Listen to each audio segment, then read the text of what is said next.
Good morning, everybody. Welcome to Living Astrology with Janet.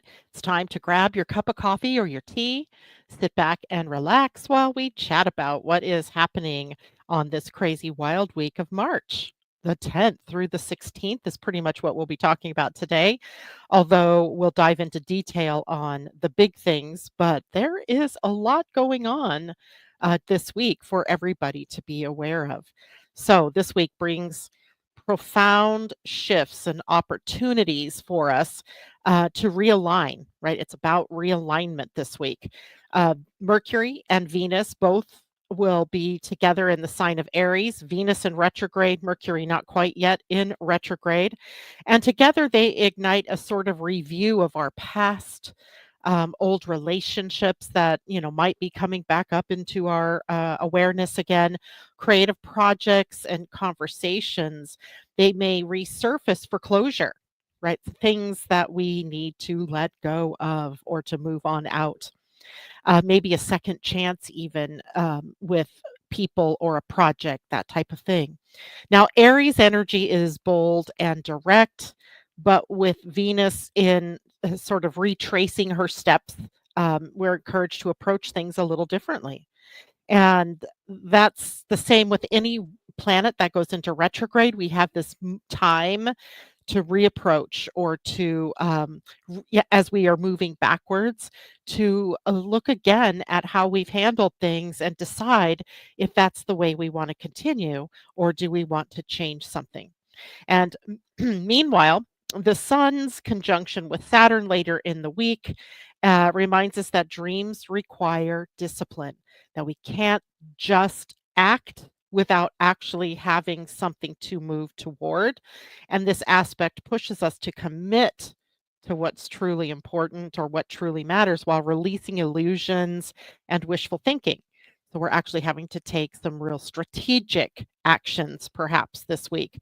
Now, by midweek or end of the week, literally Thursday for those of us on the West Coast and Friday for those of you on the East Coast, the full moon lunar in eclipse in Virgo is a powerful wake up call. And this may already be activated for you, as in eclipses, sometimes up to even a month ahead of time, can start to work on our psyches or start to work in our unconscious minds. And it shines a light on areas of health and work and personal habits and the rhythms and the routines that need refinement in our lives. Eclipses bring rapid changes that sometimes it's change we don't necessarily know we need or that we want. And what's hidden may suddenly be revealed. And what no longer serves you may naturally fall away. That is kind of the eclipse way. And adding to the momentum of the shifts and changes this week is the sun in a sextile to Uranus during the retrograde, or excuse me, during the lunar eclipse. That sparks unexpectedness or unexpected breakthroughs, making this a time for embracing change rather than resisting it, right? There's that theme that just keeps beating at us. And finally, patience is a key this week as Mercury turns retrograde in Aries on Saturday, the 15th. And that means delays, miscommunications, impulsive reactions are all possible. So slow down, right? Mercury retrograde is a slow down time. Double check your plans and use this period of time with Mercury and Venus, both retrograde in Aries, to embark on some deep reflection about what bold moves that you are wanting to take or what you will take, or maybe even what you've already initiated but might need to look back at and tweak somewhat. All right. Good morning to all of you who are showing up here. I saw Julie out there first thing this morning. Good morning to Diana. She says the eclipse this weekend conjunct her natal ascendant at 23 Virgo, opposing Mars in Pisces in the seventh. Sounds like a time for you to be rethinking about who you are and how you show up, and maybe even looking at that through the reflection of the people that you are in relationship with. The seventh house is always kind of the mirror of who we are in the face of other people. So it's important for you because this is an eclipse that's sitting at this point. So a major personality change, a major point of view change. For you, Diana, this is a big time, right? This is a big time, and I doubt seriously it's going to start then.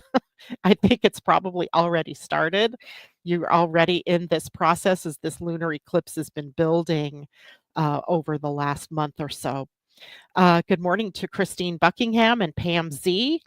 Joan Durchie, good morning. Amanda J, good morning. Teddy, good to have you with us this morning. Happy to be back off the dead spot at Life Care Center. That's right. My sister-in-law comes home today. Yay. And trust me when I say she has come through it and she is so much better for it at this point in time. Good morning, Pauline. She says, "Hi, Janet. Discern who and where I surround my or what I surround myself with, maybe. I can't I'm it was a typo, so I can't tell if you mean where or who you surround yourself with. And good morning to you, Asa. Good to have you with us as well this morning. So, as we launch into this week, today's kind of a soft day, right? Not a whole lot happening today, but you likely, you guys are already intuiting likely that this is a week of a reflection of maybe a realignment, realigning, rekeying, retooling, reworking, retracing, and revelations are also a part of that. So this week, while it has an undercurrent perhaps of shifts and changes, there is a real need for us to understand this isn't about us doing something wrong or that we're in facing the wrong direction or anything like that. It's really just about how do we realign ourselves to be in the highest expression of ourselves that we can. And sometimes that doesn't feel so good, right? Because we realize, oh my God, I've just wasted all this time doing this way. And now the path is closed, the door is closed, and I need to move in a new direction. It can feel very disconcerting. So there is that.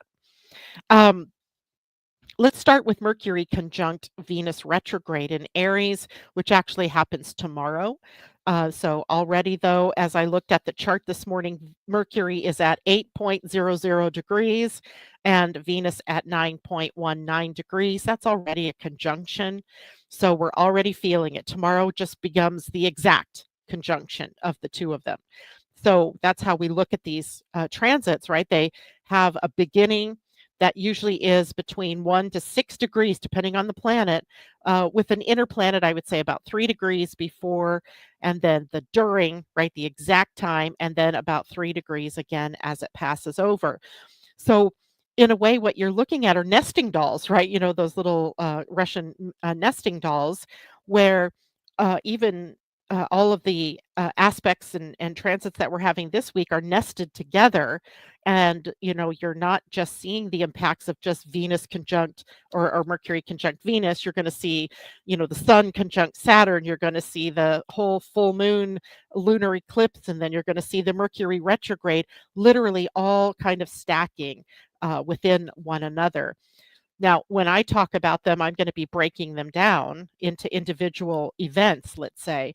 But just remember that they're running into one another, right? So that means timing wise, today you may feel the effects of the Mercury conjunct Venus retrograde, or it might be tomorrow, it might be the day after, it might be the trigger of the Sun conjunct Saturn on Wednesday that actually brings that up. So just pay attention to your own chart and or to your own experience and understand that the timing isn't just on one day, right? It's just when it becomes exact. So clear communication meets the heart when we get to a Mercury Venus conjunction. But with Venus in retrograde, it could mean past conversations or unresolved relationship issues that resurface during this period of time. So Mercury encourages bold communication while in Aries. And yet, in human design, when we look at this gate 17 that Mercury is in, it reminds us that opinions carry weight. And we have to be mindful of what we say and how we say it to people during this period of time because we're influencing others, right? So, I mean, even me today, I'm trying to be very careful not to set you up for, a problem with the transits because literally they can be, great game changers for us in the long run.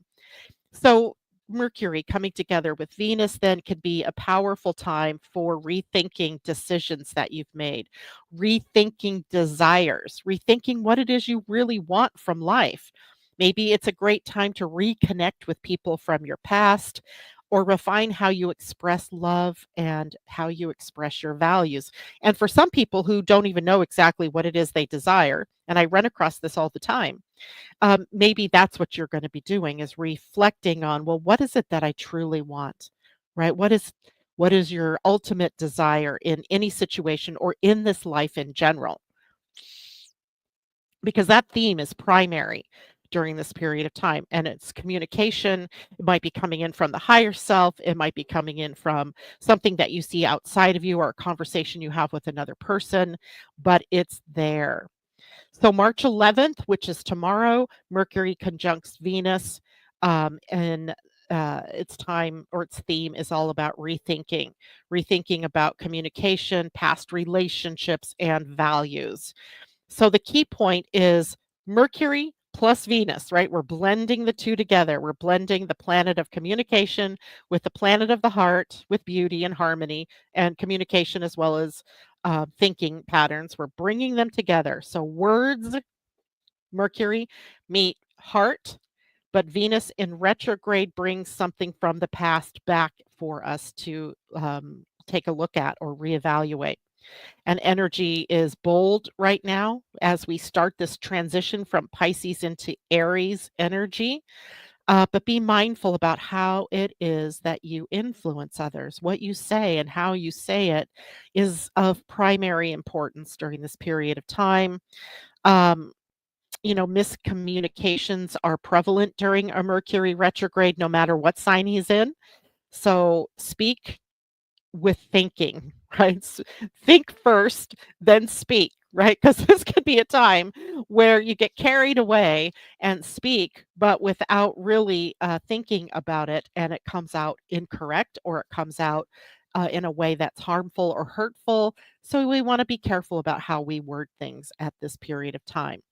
And also take a look at your astrology chart because if you have something important, in the or 9 degree range, 8 to 10 degrees, let's say, of Aries, then Mercury and Venus are in a conjunction on top of those planets for you, and it can modify what it is that you're experiencing.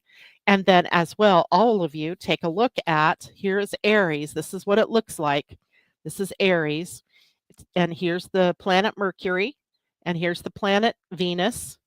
They are, very close to conjunction today, tomorrow exact. And take a look at the pie-shaped piece that they happen to be landed in, and this will tell you what part of your life is being impacted. Now, this is a chart basically that is, I just go into Astro and I say, show me the chart of the moment. So that's why this chart looks like this. In your personal chart, you're going to have your natal astrology on the inner wheel, and the Mercury, Venus, Chiron, Eris, Ascendant, all of that Aries information is going to show up outside here. All right, so just a little distinguishing difference between your personal chart and what a transit chart may look like for you at this moment in time. Did I confuse anybody with that? If so, let me know in the chat so I can clear that up for you. But it's important to understand where Aries is in your chart because it's not just right this minute. There's a whole host of stuff coming to Aries, to that Aries neighborhood in your chart over the next several weeks to several months, to couple of months here. Um, yeah, March, April, and May, right? There's these changes that are hopping right along in Aries. And Mercury and Venus are just the beginning, the opening salvo in a train of planets that will come through whatever house that is in whatever area of your life that Aries is in. All right. And I've noticed quite a few of you have asked for charts. That is exactly what you need to do if you are confused about what we're talking about here in the mornings, get your own personal chart so that you are at least familiar with where the planets are, right? That's the big deal. Uh, so, good morning, Colleen. Good morning, Amanda. She says Pisces is my 11th house. Aries is my 12th house. Mars and Chiron are there. So, for you, indeed, this is going to be a time of opening up the unconscious mind, Amanda, because Aries is bold. It is kind of ready to take action, but it's in your 12th house, which withdraws and holds back. So there's a sense sometimes in that 12th house of wanting to stay hidden. And in Aries, it's needing to be brought out. So you have to maybe add some real consciousness to your next steps and what it is that you want to do, so that one, you're not hiding behind it and holding it back, which I would imagine could lead to a lot of frustration, a lot of inner conflict, and instead allow yourself to have ideas and actions that are flowing out from a more deliberate and strategic place in your life. Joan Durchie, Eris is at 9.29 degrees in the seventh house. And indeed, all of you have Eris in Aries, likely around that 9-degree mark. She does not move. She takes 500 years to move completely around a chart. So every human on the planet right now, no matter how old or young you are, has Eris in Aries. Some of you may be at 8 or 7 degrees. Some of you may be at 9 to 11 degrees, 10 degrees. Let's see, what degree is she sitting at right this minute? Eris is at 24 degrees. So some of you are swinging a little further the younger you are. But Eris, indeed, if you have her around that 9-degree mark, she is getting information as well from Mercury and Venus sliding into this sign. And Eris is discord, right? And in your seventh house, Joan, that would be around your marriage or your partnerships, your agreements that you've made, your contracts that you've signed, that type of thing that are really being opened up for some kind of change. So I would watch for miscommunication, misunderstandings within your relationship.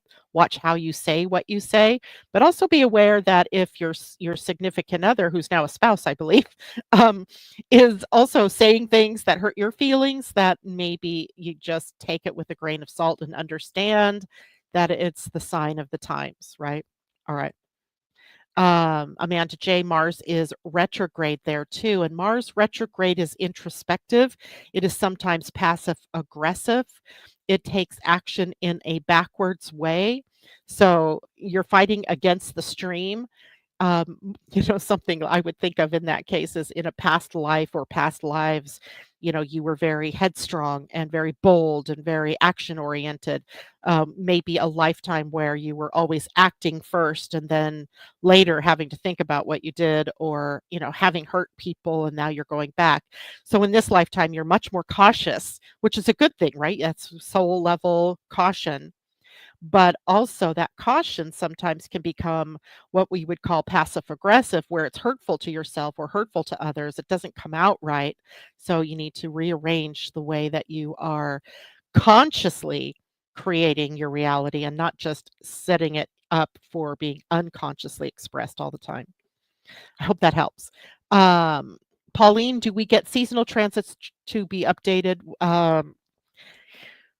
You know what, Pauline, I would be happy to do that for you, but instead of going to my website and requesting a chart that way, send me a text or an email or a messenger message, and I'll be happy to get you an updated transit chart.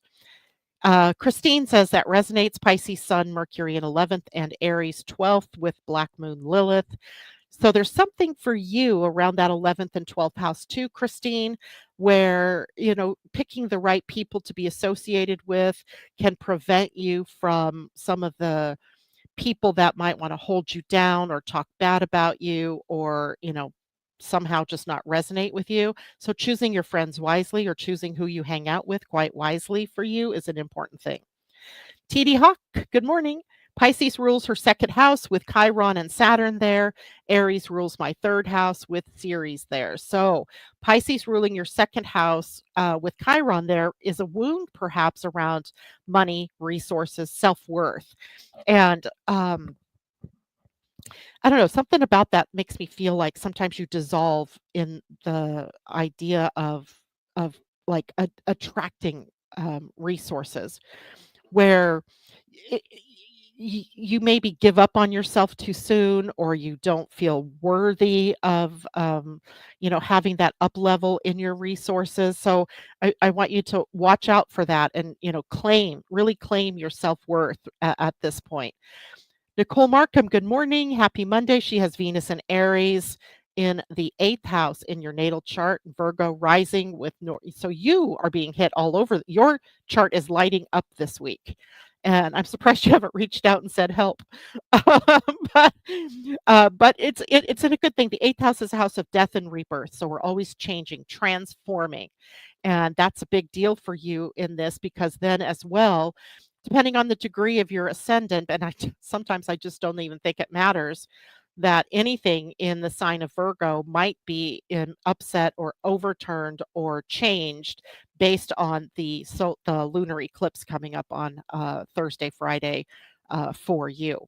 And your south node Virgo on the 29th degree, there's something karmic there for you to learn about you, being true to you, Nicole.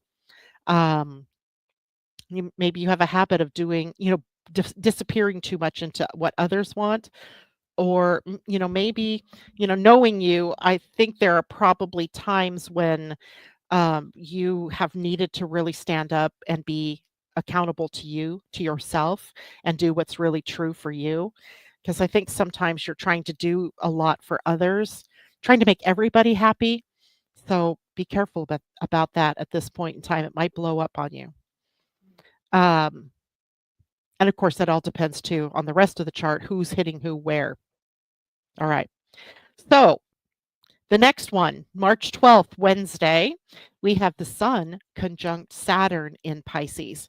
And they will conjunct at the gate 22, Grace. And we talked a lot about Grace last week, about the gate 22 and how that will align for you. But the Sun and Saturn align to bring responsibility and reality checks. And this is happening in Pisces. So right here, the blue part of the chart that I've outlined here, right here, Saturn at 21 degrees and the Sun at 20 degrees. So we're already being impacted by the Sun-Saturn conjunction in Pisces, right? So Pisces energy can feel very dreamy and sort of untethered, and Saturn's presence here really calls for structure and discipline. That's that planet of structure and discipline. And discipline then in emotional awareness and spiritual matters, right? Those are the two key areas. So in human design, the gate 22 teaches that grace comes from standing in integrity, even when you're faced with emotional challenges, or any challenges for that matter, but especially emotional ones that trigger those emotions. So this is a great time for setting boundaries. That might work for you as well there, Miss Nicole. And standing in integrity, even when it doesn't feel like you like others are trying to pull you out of your integrity. So commit to something meaningful with the Sun conjunct Saturn. Master patience, because these things take time, right? You're changing. Pisces is the sign of endings and culminations, really, right? It's where everything begins to close out so that we can open up to the new. So having patience, committing to what's meaningful is very helpful here. But the theme is really about a reality check and emotional discipline. So take a look at where it is that Pisces lands in your chart, because that's going to be the house where that is primarily going to impact you. And the key points here is about Saturn bringing boundaries and maturity and a sort of sense of long-term vision, even a strategy to Piscean intuition and imagination, right? So we're having to maybe, you have all these ideas, you have all these things that you want, but you have no strategy about how to get them or how to create them or how to get it to work for you. So you start with Saturn, discipline, strategy, and move one step at a time toward that goal.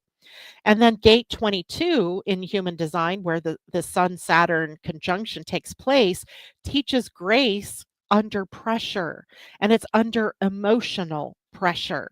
And you're handling authority with integrity here, right? Not emotional blow ups and blurting and emotionally uh, blurting out at somebody else, right? You're taking your own emotional self and you're aligning with the highest of your emotions, meaning that you're not responding in or you're not reacting, you're responding, which means you take a breath, right? Or you leave space before you take the next action so that you're not just being emotionally eruptive. That's the way I want to say that. So, this might mean a make or break moment where you need to take responsibility for something, for yourself in particular, in whatever area of life that is falling in. So, for example, I'm just going to pick on somebody here. Who was it? Nicole said she has Virgo on the rise. So, that means Pisces is on her seventh house of relationship. So, as we're talking about Saturn conjunct the sun, it is going to be in the house of relationships for you, right? So you're going to have to really look at how am I bringing boundaries to those relationships or partnerships? How am I bringing my mature self to this? How am I able to respond when I get emotionally triggered rather than, reacting or knee jerk reactions? Okay. But there is a caution here because this brings somewhat a feeling of restriction to the week or to that energy. You might feel like you're having to, kind of come inward in some way. You might feel drained or uncertain about what actions to take. So it's a real call to move, to that opposite sign, Virgo, bring in some good grounding, right? Be grounded in everything that you do because that's going to be an important way for you to be able, if you are planted firmly on terra firma, then, Piscean feet rules the feet down on the ground. Then you have grounding energy that helps you move in the direction that is correct for you. All right. Questions. Let's see who else is here. Jana, good morning. Good to see you with us. Venus and the moon and Chiron are in Pisces' eighth house. Ooh, so what's changing in your life? What are you setting up for a legacy in your life? That's another word that comes with the eighth house is legacy, right? And this might be an opportunity to take a look at, what am I leaving behind? Not that you're leaving, no, but if I were to leave today, leave the planet, that is, what would I want my legacy to be? And anything that isn't yet solid for that for you is what maybe you could be working on. Debbie Tibbetts Tumiel, good morning to you. Christine, I have my Pisces sun in gate 22 too. So you're really working on this idea of grace under pressure with the idea of becoming emotionally intelligent over the course of your life, of course, being in grace. Pluto and Uranus are in Virgo in the second house. Jana says, tell me the degrees. It'll be interesting to see if that Virgo lunar eclipse is going to be on top of that. The eclipse is at 23 degrees, I believe it is. So I'll tell you exactly. Hold on here. Yep, 23.57. So where is your Uranus and Pluto? How close are they to this eclipse? Reminds me of the poem Desiderata. And I probably just said that wrong. Amanda J says, "Oh, I have that on my wall." Oh, so what does that say? I'm not sure what the Desiderata is. And good morning, Jeannie Vibes. Interesting that Pisces would rule feet. Indeed. 9 and 11 degrees. Okay, substantially away from the lunar eclipse, but we're talking Pluto Uranus here. And the house that that is in is also one where you're undergoing change, even if it isn't direct or intense or pressured as much, maybe because of its distance, it's still being pressured for change. And I have 17-degree 8th house Virgo moon. That moon is close enough, I think, 6 degrees. Yeah, it's a powerful eclipse, so I would say perhaps yes. And Colleen says the eclipse is opposite Saturn in my chart in the 8th house. Wow. So many of you this morning mentioning that 8th house where this energy is popping up. So for most of you, there's a lot. That's a lot of transformational energy. So let me just pause here for a moment and talk about that transformational energy, because the 8th house is a house of karma, right? Karma meaning like past life things happen here. The 8th house is also the house of resources that you share with others. So that might mean a spouse's income, for example, or investments, or um, tax credits, government type things, inheritances, and things like that, and legacy, right? The 8th house is also a house that merges, where we make connection with others, where we merge our energies with other people. And as well is a house sometimes that we think of as literal death. Um, it would have to have a lot more connections than just what we're seeing on the surface here, but maybe looking at how you want your resources shared with others when you do pass. So that reminds me of things like living wills and what have you. So it's an important time maybe to get your ducks in a row on the things in your life that are around resources. How do you want them shared with others? How do you want to protect yourself? How are your investments? Um, and as well, then maybe the whole idea of budgets and things like that, debt, credit, what have you. All right. So a lot of you going through that. It's a great time for a financial checkup, I'd say, for all of you. Okay, let's go into the full moon lunar eclipse in Virgo. And at that eclipse, the sun is sextile Uranus. So, first of all, you know, the, we're used to eclipses, right? We have them twice a year. Sometimes we have three and sometimes two, right? So we can have more than one eclipse in a period of time. This year we have two in the spring, two in the fall, much more around the usual number. And this is a major turning point. Eclipses give us the opportunity for change. It accelerates change and it reveals hidden truths if it's a lunar eclipse, which this first one is. And especially in this case in Virgo, around the areas of health, work, and your daily routines, how you serve in the world by sharing your gifts and your talents. Your work home life balance comes into play here. Like, am I working to the exclusion of my health, or am I involved in self nurturing, right? Am I good at that? The Virgo full moon, because it is a full moon, first and foremost, invites us to release perfectionism and embrace the idea of what it means to be in true alignment. What is true alignment? And it's going to be very personal, right? What is alignment for me is going to be different for you. And meanwhile, the sun in the sextile to Uranus during this period of time sparks those unexpected breakthroughs or insights that we might have, the revelations, right? With the title of the show here today, where there's revelations possible. So stay open to new possibilities, right? That's the biggest aha takeaway here. So let's break down the lunar eclipse somewhat, because we call it maybe the disappearing moon. The lunar eclipse occurs when the earth casts her shadow on the moon and it temporarily blocks the moon's light. And this is sort of a symbol of cosmic reset. So a lunar eclipse is really a time where, things get turned over, right?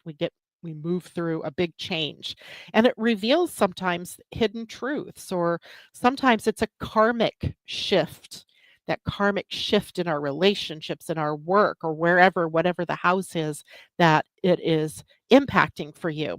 And then don't forget emotional breakthroughs, right? That's a potential of this moon.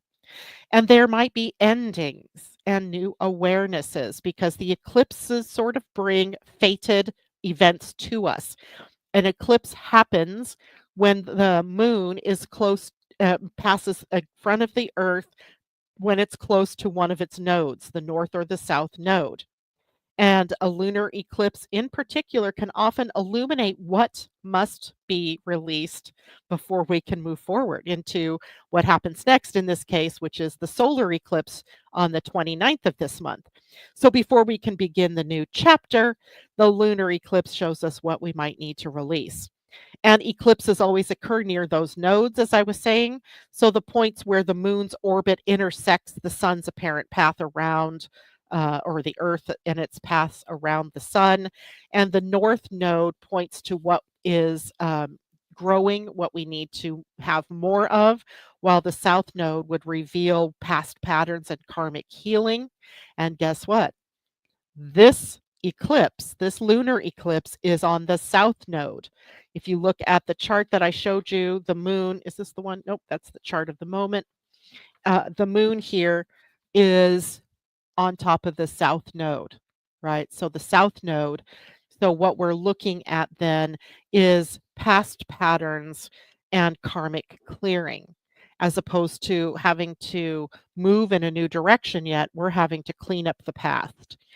And the emotional tides and collective energy are heightening our emotions, right? We're reacting very prominently to things that are happening, whether that's in our interpersonal relationships or if that's happening, collectively, or something that we're seeing in our outer world.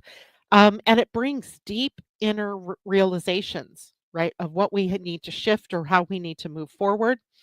And it can create shifts in our relationships in general. It may be revelations about our needs and our desires. And they impact us not just as individuals, but also collectively, the collective mood.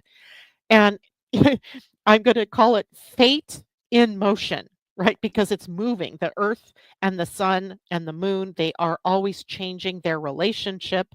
And if an eclipse is touching a personal planet or an angle, your ascendant, your midheaven, your descendant, or your nadir or IC, then it's life-changing moments that are being signaled for you, right? It's something important needs to change.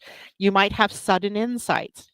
You might have an ending or an opportunity that allows you to realign with what's really true and authentic for you, your destiny, but it brings change nonetheless. Now, this is a Virgo lunar eclipse, and it is occurring at the 23.57 degree Virgo in your chart. So, wherever that is, this is the point. And this is karmic clearing and release. The South Node lunar eclipse in Virgo is a powerful moment of letting go. And what are you letting go of? Past unhealthy patterns, habits, emotional baggage, anything that no longer serves you in moving forward, right?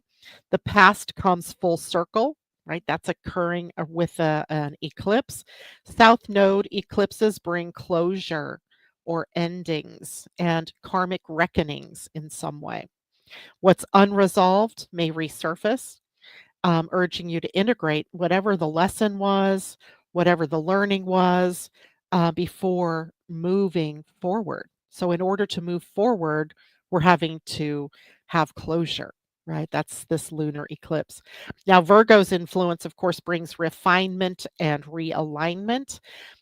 It is calling for us to be practical and grounded in our healing, in our approach to releasing what no longer serves.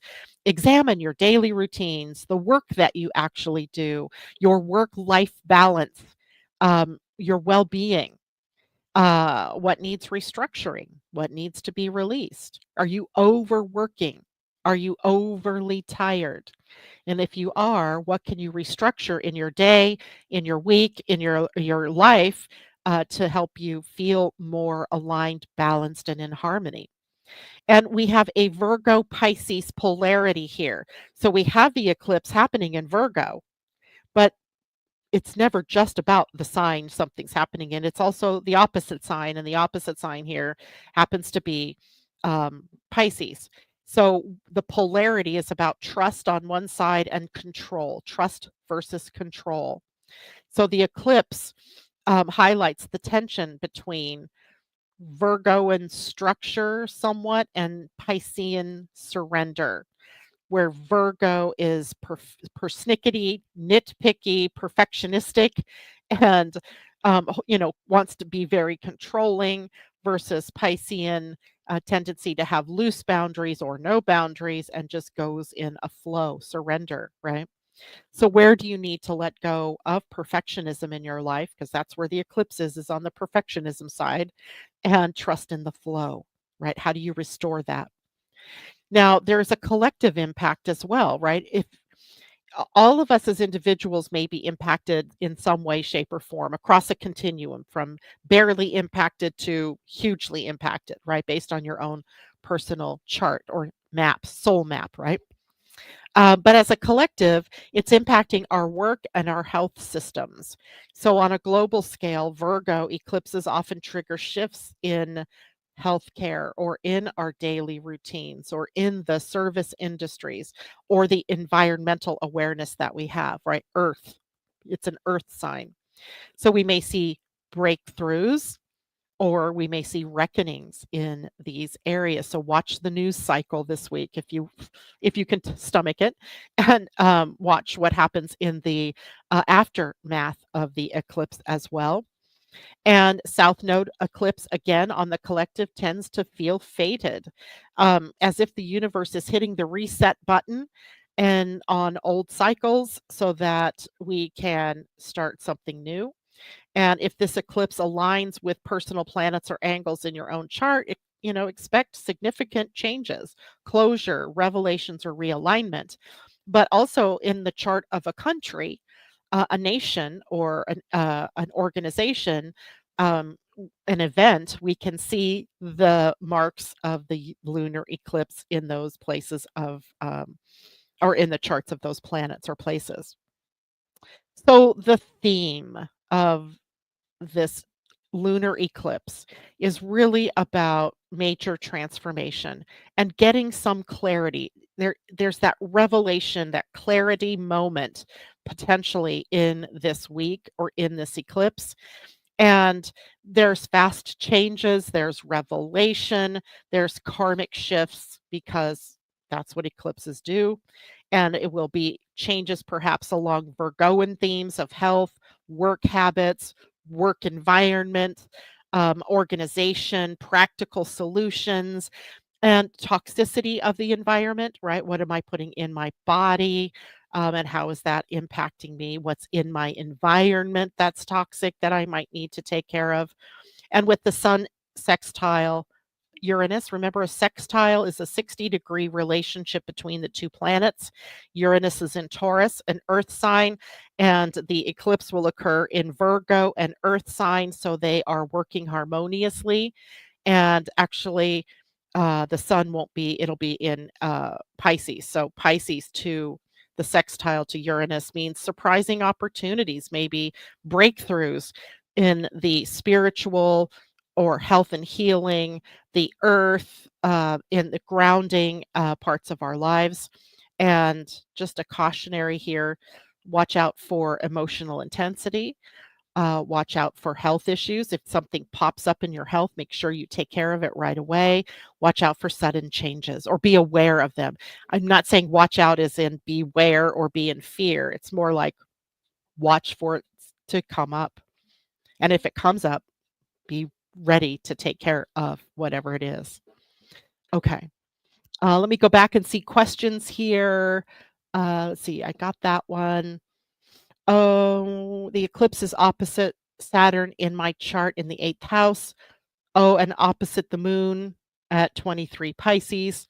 Very much impacting you, Miss Colleen. What's going on in your life right now? That would be of a major change, right? Or a major um, a major shift.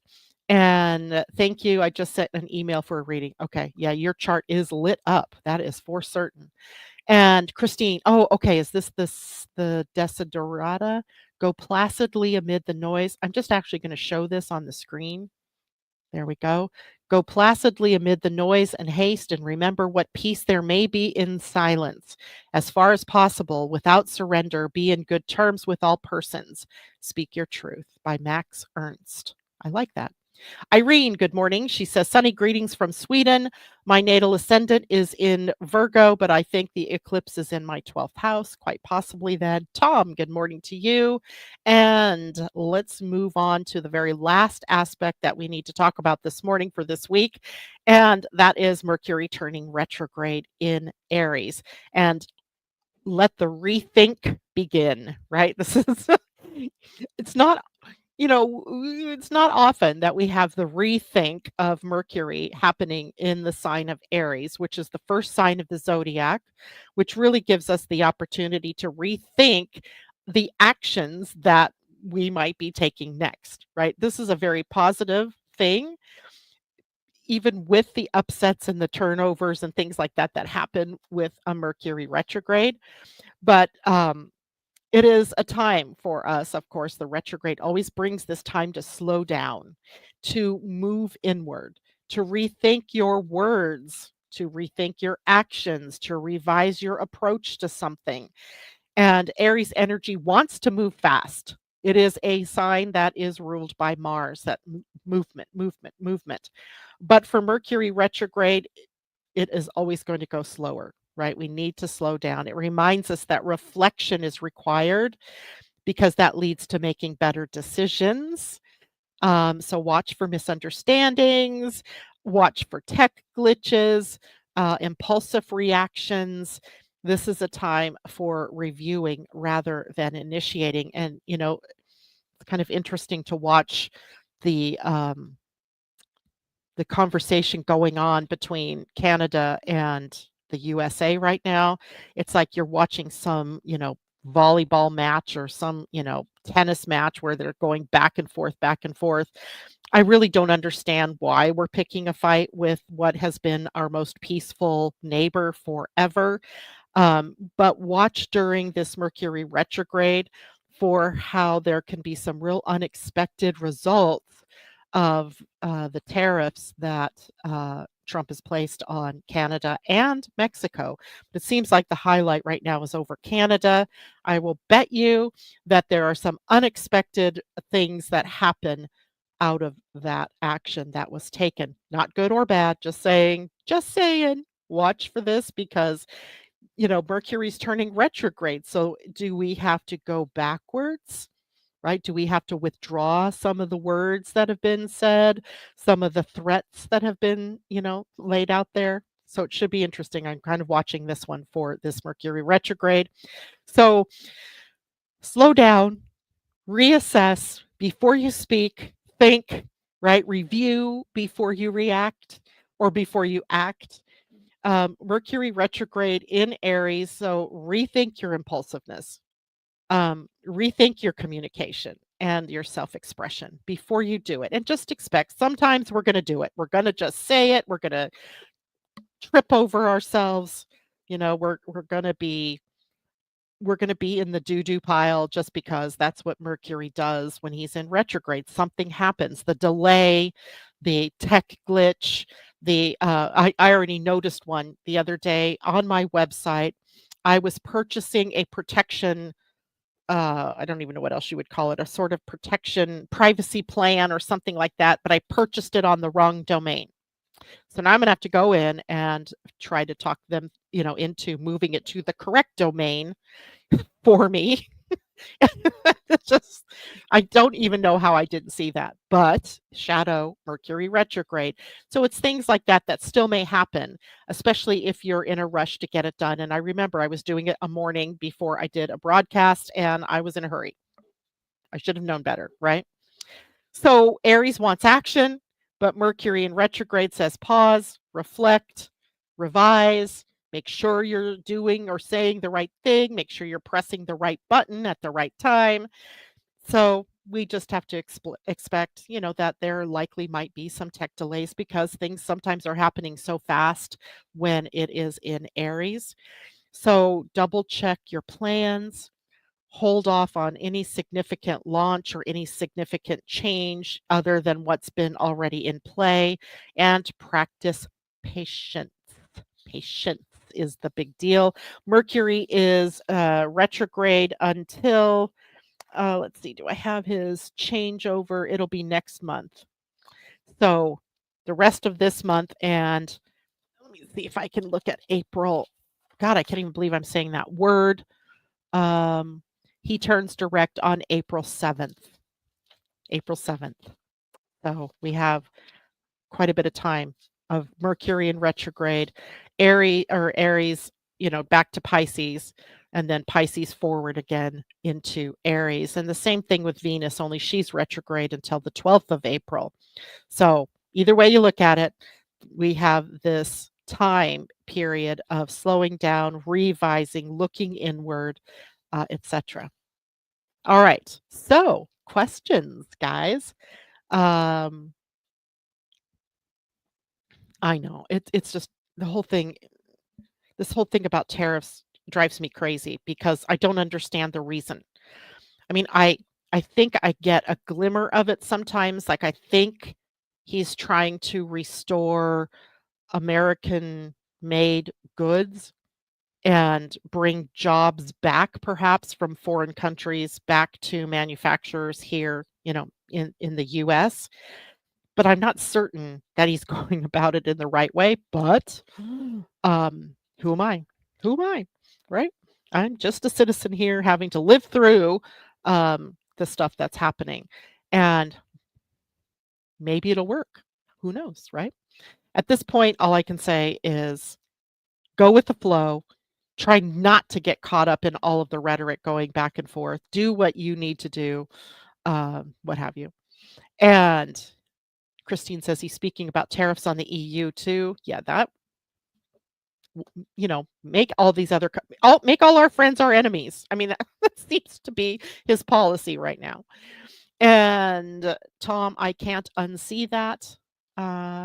Beach volleyball bikinis. I'm not sure what you're talking about there, but okay. Genie vibes. My uncle has a 29-degree Pisces Saturn and is coming to his third Saturn return as I go to see him. Astrology is so fascinating. So, pay attention to him. What does he have to say? What wisdom can he share with you? Because he's in a culmination point. A Saturn return is a culmination point, and it would be really interesting to see what he might share about the times we're living in and how it relates to times gone by. Really listen. Rock people, hello to you. But if you have Mercury retro in your chart, could it be a good thing coming up? Crossing my fingers on that. Yeah, you know what? That's true. And first of all, Mercury retrograde is not a bad thing, right? It's not a bad thing. It happens 3 to 4 times a year. It gives us a chance to reset, to slow down, to reassess, to revisit, what we're doing. Uh, but having Mercury retrograde myself in my natal chart, I know it's those periods in the shadow before and after the retrograde that really get to me. Not the retrograde itself. During those 3 weeks of the retrograde, I'm doing good. But then that retrograde ends and somehow, it goes floppy for me. And somehow in the weeks leading up to the retrograde, things go floppy for me. So I'm betting it kind of is that way for you, rock people, because anytime you have like the retrograde period is the good period for you. So I hope that helps. But always, I would hate people to think that Mercury retrograde or any retrograde planet is a bad thing. It just allows us this moment to reset. In this case, with Mercury, reset our thinking, our communication, our transportation, learning, our ideas, our social media, all of that kind of stuff. How funny, too, because that's one of the things I'm reworking in my life at the moment. Kelly Blau, so glad to see you pop up live on my feed. Yay! Your deep knowledge on all of this is not only interesting, but is reassuring to hear it explained and laid out. Thank you so much for saying that. And I'm glad that you're with us now live. I love it. His spiritual purpose is to be a jackhammer to our structures as Pluto transited the initiation of the U.S. Indeed, every person has a purpose here. Some are louder purposes than others. Um, Sometimes things have to be done in a way that is shocking in order to wake people up. Oh, and I did find something the other day. It was so interesting to me. There's a list I am subscribed to. I don't even know how I got subscribed to it, but it's called Raw Story. And it brings stories to me from, like, all around the world, different things that are going on. And the one keynote that I kept hearing over and over and over and over are the ideas of communities coming together and, doing things for themselves or demonstrating against something or for something, and that's such an Aquarian theme, right? Oh, and Tom, I've been thinking about you all weekend because um, you and I have had a lot of really good conversations about the age of Aquarius. And oh, I left them out in the living room. I got 3 really good books this year or this weekend, not this year, about that. And one day when I am free, we need to have a conversation around that because it's fascinating. Amanda J, it's the same for me. Janet, I have Mercury retrograde too. Awesome. I'm glad it's not just me noticing that. Good morning, Terry. Good to have you out there. And sometimes I agree, Christine. Absolutely. All right. So shall we draw a card? I brought out the animal elders. I figured we'd need some, more mature input maybe from our animal friends. Woo, well, how funny is that? Elder Canada Goose popped out of the deck. It's card number 8, and it says underneath, invest in community. Just as I'm sitting here talking about community, this card bounces out. Excuse me. All right, let's see what this card is all about and how it pertains to us for the week ahead. Um, okay. Elder Canada Goose has a word underneath it. Gitchi Nika. Must be a Native American term for the Canada goose. It says invest in community. A wisdom keeper of community and connection, the Canada goose reminds you of the power of dedicating care to your fellow kin on this planet. This elder is part of many indigenous creature or creation stories, supporting the sky woman in her journey down to earth. Canada Goose shows up today to call you into leadership and to invite you to be a voice for those who don't have one. With their characteristic V shaped formation during migration, Elder Canada Goose teaches us that we must lean on one another to get where we need to go. In order to create an equitable world, we all need to shoulder some responsibility to care and take action. We cannot fly free unless we all fly free. And Canada Goose tells you to, or calls you, to the forefront of the V formation. You are here to set the pace for your community through words and actions, for you have always known that nobody should be left behind. Remember, you can lean on the support of others, calling upon the communities you are connected to rise up in allyship. Elder Canada Goose knows the power of strong family bonds and asks you to look around at those who might not be seen, to look around at those who might not be heard or uplifted. Invite them into your sacred circle, advocate for them, and remember that we are all interconnected. Community care is the best care. You know what to do and where to direct your compassion and love. With this elder flying beside you and helping to lead the way, you remember the power of inclusivity and building a just world. And then here's a quote by Elder Canada Goose. With you at the forefront, you set the pace. Invoke me when you need guidance and clarity around how to be the best ally and advocate. There are many ways to be an activist in this world, and I will help you return to your true nature regarding what is best for you and your communities. Your actions have an incredible impact on the world around you, and I offer you a feather to welcome you into leading the way. Very cool. Canada Goose. So synchronistic on so many levels, I think, right? Okay. So remember, hit the thumbs up button or the like button if you're on Facebook or YouTube, and share with your friends. You could also subscribe on YouTube so that you're notified as new information comes out, as new videos are uploaded.